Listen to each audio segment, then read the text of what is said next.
दोस्तों कतर आज ऐसी गलती कर बैठा है जैसी गलती कुछ महीने पहले सऊदी अरब की तरफ से हुई थी, लेकिन यहाँ पर किसी को डेथ पेनल्टी सजा नहीं सुनाई गई जैसा कि कतर के केस में देखा जा सकता है। पर दोस्तों सऊदी अरब ने एक ऐसा फैसला किया था जिसके कारण भारत को मोटा नुकसान उठाना पड़ा था और उस गलती की सजा सऊदी अरब को आज ही मिल रही है, जहाँ पर सऊदी अरब को आज एक काफी बड़ा झटका लगा है। और ये कहना भी गलत नहीं होगा कि सऊदी अरब और भारत इस समय एक अच्छे दोस्त माने जा रहे हैं, लेकिन एक समय ऐसा था कि सऊदी अरब ने भारत की मजबूरी का फायदा उठाते हुए काफी मोटा मुनाफा कमाने की कोशिश की थी, जिसकी सजा अब सऊदी अरब को मिलनी शुरू हो चुकी है। तो दोस्तों सच क्या जानेंगे आज की इस वीडियो। बस हमें सपोर्ट करने के लिए इस वीडियो को लाइक और चैनल सब्सक्राइब करना ना भूलें। तो इस कहानी की शुरुआत होती है रसिया से, जब अमेरिका सहित कई यूरोपीय देशों ने रसिया के ऊपर पाबंदी लगाना शुरू कर दिया था और रसिया से होने वाले जो भी ट्रेड्स हैं वो भी ठप होना शुरू हो चुके थे। वहीं रसिया एक ऐसा देश है जिसकी काफी बड़ी अर्थव्यवस्था उसके ऑयल एंड गैस को बेचकर चलती है, वो कहीं ना कहीं रुकती हुई नजर आ रही थी और अब रसिया को फंडिंग की जरूरत थी। और इस समय रसिया के लिए ऑप्शन था भारत, और रसिया ने भारी मात्रा में डिस्काउंट देना शुरू कर दिया और भारत ने लगातार रसिया से कच्चा तेल खरीदना शुरू कर दिया।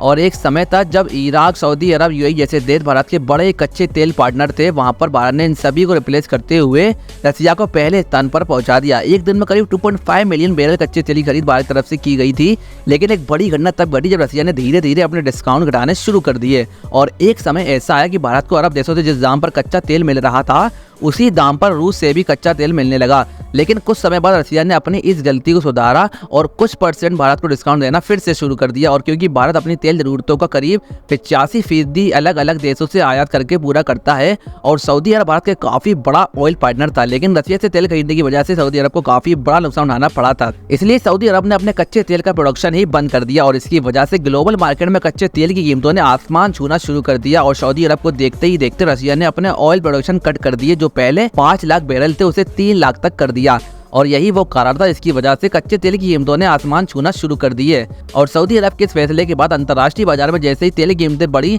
तो सऊदी अरब अपना प्रॉफिट बनाना शुरू कर दिया, क्योंकि ऑयल प्रोडक्शन कट होने की वजह से जो कीमतें बढ़ी हैं उसका मोटा मुनाफा सऊदी अरब कमाना शुरू कर देता है। लेकिन इसमें दिक्कत होती है भारत जैसे देशों को जो बड़ी मात्रा में कच्चा तेल खरीदते हैं, क्योंकि बढ़े हुए तेल की कीमतों की वजह से सऊदी अरब की जो इकोनॉमी है वो तेजी से बढ़ रही थी और इसमें जो ग्रोथ रेट थी वो 7 से 9% के बीच में थी। और उस समय कच्चे तेल की कीमतें करीब $100 प्रति बैरल पहुंच चुकी थी, लेकिन इस समय कच्चे तेल की कीमतें 80 से $81 प्रति बैरल पहुंच चुकी हैं, जिसके कारण सऊदी अरब की जो अर्थव्यवस्था है वो 4.5% हो चुकी है। ब्लूमबर्ग राइटर जैसे बड़ी रिपोर्ट्स ने इस बात को साफ तौर पर मेंशन किया है कि ऑयल प्रोडक्शन कट होने की वजह से सऊदी अरब ने उस समय काफी बड़ा प्रॉफिट कमाया था, लेकिन इस समय उसके कई सारे नुकसान सऊदी अरब को उठाने पड़ रहे हैं। और ये बात हम आपको पहले ही बता चुके हैं कि भारत अपनी गैस सप्लाई को लगातार दूसरे देशों के साथ काम करना शुरू कर चुका है, क्योंकि कतर यही सोचता है कि भारत अपनी जरूरतों का 50% गैस कतर से आयात करता है, इसलिए कतर से हम ऊंची आवाज बात नहीं कर सकते। लेकिन कतर का ये सोचना गलत होगा। वहीं अगर कच्चे तेल की बात की जाए तो रसिया और सऊदी को छोड़ दिया जाए तो भारत में जिला स्तर पर बातचीत होना शुरू हो चुकी है। और इसका बड़ा कारण ये है कि यूनाइटेड स्टेट की तरफ से जो पाबंदी लगाई गई है उन सभी को हटा दिया गया है। इस पूरी रिपोर्ट को समझा जाए तो ये पता चलता है कि अगर पास्ट में किसी भी देश ने दूसरे देश की कमजोरी का फायदा उठाया है तो भविष्य में उसको नुकसान जरूर होगा। फिलहाल आपसे एक सवाल है कि इस समय कच्चे तेल की कीमतें क्या है, हमें कमेंट बॉक्स में जरूर बताएं और इसी वीडियो पाने जरूर सब्सक्राइब करना ना भूलें।